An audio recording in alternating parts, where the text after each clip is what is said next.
நிச்சயமாகவே முடிவு உண்டு. உன் நம்பிக்கை வீண் போகாது என்று ஆண்டவர் சொல்லுகிறார். நம்ம நம்பிக்கை எதன் மீது காணப்படுகிறது? ஜோசியத்தின் மேலே நம்ம நம்பிக்கை இருக்கிறதா? மந்திரவாதத்தின் மேலே நம்ம நம்பிக்கை இருக்கிறதா? ராசி பலன் மேலே நம்ம நம்பிக்கை காணப்படுகிறதா? இல்லை கிளி ஜோசியத்தின் மேலே நம்பிக்கை காணப்படுகிறதா? இதெல்லாம் பார்ப்பதனால் உங்களுக்கு ஏதாவது ஆசீர்வாதம் கிடைக்குதா? நன்மை கிடைக்குதா? இதனால் ஒரு பலன் இருக்குதா? இல்லை சகோதர சகோதரிகளை சிந்தித்து பாருங்கள்.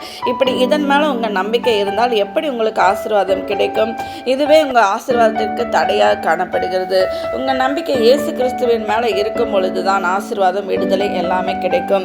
ஒருவேளை நீங்கள் இன்னைக்கு எந்த காரியத்தில் நம்பிக்கை இழந்து காணப்படுகிறீர்களோ அந்த காரியத்தில் ஆண்டவர் அற்புதம் செய்வார். சகோதர சகோதரி, நீங்கள் விசுவாசிக்கிறீங்களா? நான் இதில் நம்பிக்கை இழந்து காணப்படுகிறேங்க, இந்த காரியத்தில் நான் நம்பிக்கை இழந்து இருக்கிறேன், ஆனால் எனக்கு நம்பிக்கை ஆண்டவர் இடத்துல தான் இருக்குது, நான் ஆண்டவரை விசுவாசிக்கிறேன், ஆண்டவர் தான் எனக்கு விடுதலை கொடுப்பாங்க, ஆண்டவர் தான் என்னை ஆசீர்வதிப்பாங்க. நீங்கள் இன்றைக்கு விசுவாசித்தா ஆண்டவர் கட்டாயம் உங்களை ஆசீர்வதிப்பார். விசுவாசிங்கள். நன்றி. ஆமென்.